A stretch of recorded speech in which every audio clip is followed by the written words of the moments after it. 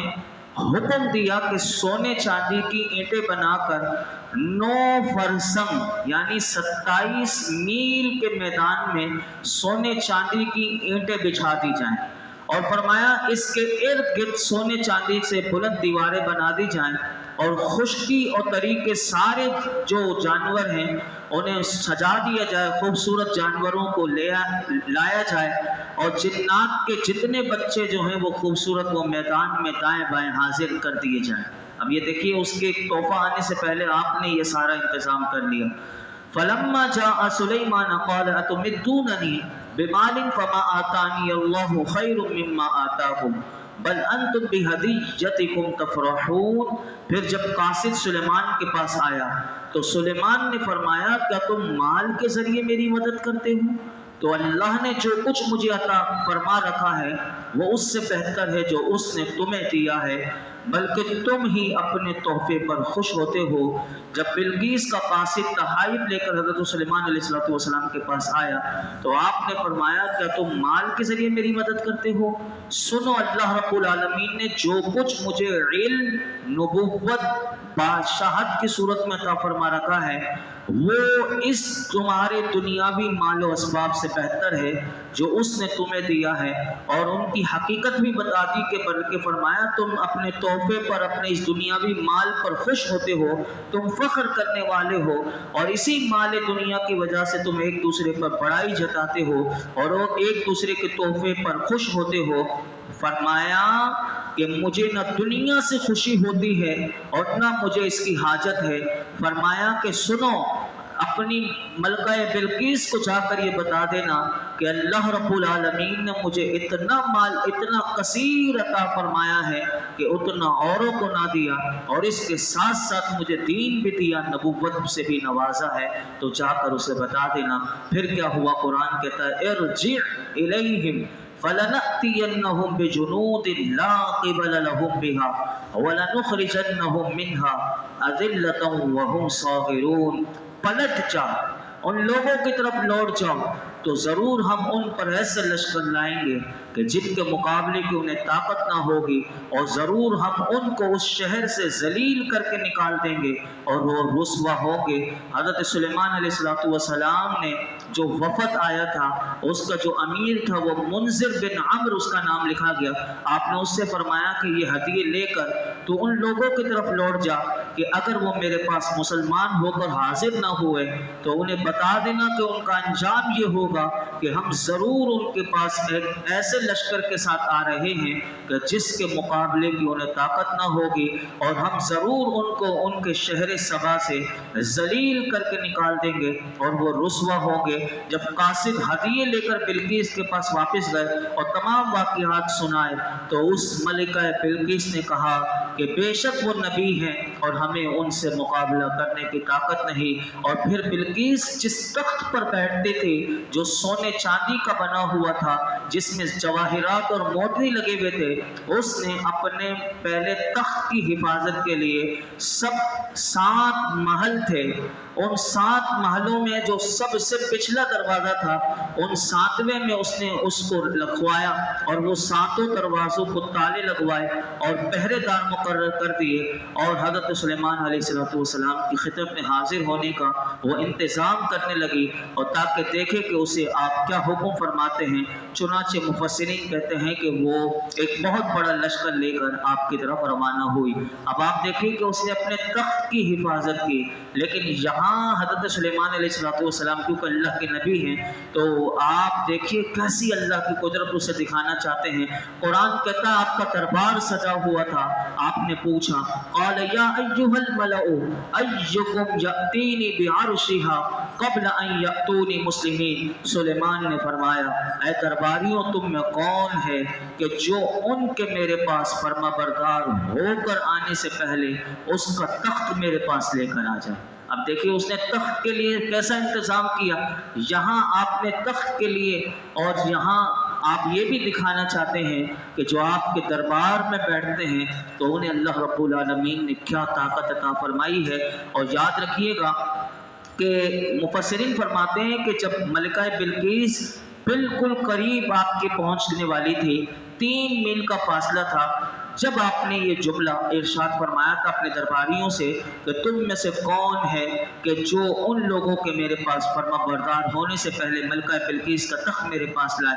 تخت منگوایا کیوں، اس سے مقصد کیا تھا؟ تو مفسرین فرماتے ہیں تاکہ اسی کا تخت اسے دکھا کر اسے اللہ کی قدرت دکھائی جائے، اور آپ کو جو اللہ نے نبوت عطا کی تھی وہ دلالت کرے اس بات پر، اور وہ آپ کا معجزہ بن جائے۔ اور بعض مفسرین نے یہ بھی فرمایا کہ آپ نے یہ چاہا کہ ملکہ بلقیس کے تخت کو بدل دیا جائے اور اس کی عقل کا امتحان فرمائے کہ وہ اپنے تخت کو پہچان سکتی ہے یا نہیں پہچان سکتی۔ اب کس نے کیا کہا، کیونکہ وقت میرا مکمل ہو گیا، آپ کے دربار میں ایک جن بھی تھا اور ایک اللہ کے ولی بھی تھے، کس کو آپ نے چوائس کیا اور کون وہ تخت کتنی دیر میں لایا اور کتنی دور فاصلہ تھا، یہ کل میں آپ کے سامنے رکھوں گا۔ اللہ رب العالمین ہم سب کو قرآن حکیم کا نور اور اس کا فیضان عطا فرمائے۔ الحمدللہ رب العالمین والصلاة والسلام علی سید الانبیاء والمرسلین وعلی آلہ واصحابہ اجمعین۔ یا رب العالمین، یا ارحم الراحمین، یا ارحم الراحمین، یا ارحم الراحمین، ہم سب کی حاضری کو قبول مقبول فرما، نماز عشاء ادا کرنا اپنی بارگاہ میں قبول فرما، نماز پنجگانہ خشوع و خضوع کے ساتھ باجماعت ادا کرنے کی توفیق عطا کر دے۔ یا اللہ سجدوں کی لذتیں عطا کر دے، مولائی کریم غفلت والی نماز سے محفوظ فرما۔ یا اللہ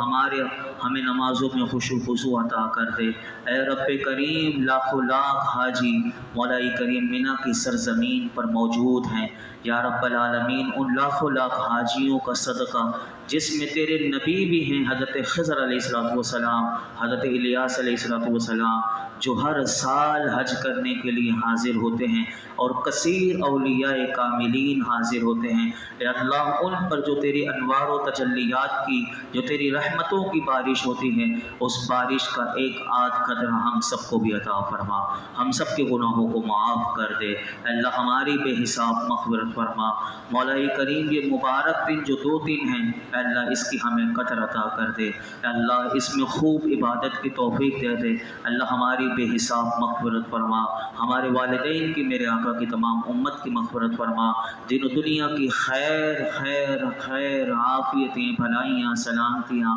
عزتیں، نعمتیں، راحتیں، سکون عطا کر دے۔ بے سکونی اے اللہ ہر قسم کے شریروں کی شر سے بچا لے، یا اللہ عافیتیں، سلامتیاں عطا کر دے۔ مولائی کریم ہمیں خیر کی کثرت دے دے، خیر کو تقسیم کرنے والا بنا دے، اپنا فضل و کرم عطا کر دے، اپنی رحمت سے یا اللہ ہم سب پر اپنی رحمتوں کے دروازے کھول دے، یا اللہ ہماری مشکلات پریشانیاں دور کر دے، ہمارے رزق دسترخوان کو وسیع فرما۔ اے اللہ ان لاکھوں لاکھ حاجیوں کا صدقہ ہمیں زندگی میں جب تک ہماری سانسیں باقی ہیں ہر سال حج و عمرہ مقبول کی بار بار سعادتیں عطا فرما، بادب حاضریاں نصیب فرما۔ جو گئے ہیں اللہ ان تمام حاجیوں کے حج کو قبول کر لے، اللہ سب حاجیوں کے حج کو قبول کر لے، ان کی دعاؤں کو قبول کر لے، ان کی دعاؤں کا صدقہ ہمیں بخش دے، ہماری قبر و آخرت اچھی کر دے، ہماری قبر و آخرت اچھی کر دے، ہماری موت اچھی کر دے۔ وصلی اللہ تعالی علی خیر خلق محمد وعلی آلہ وصحبہ۔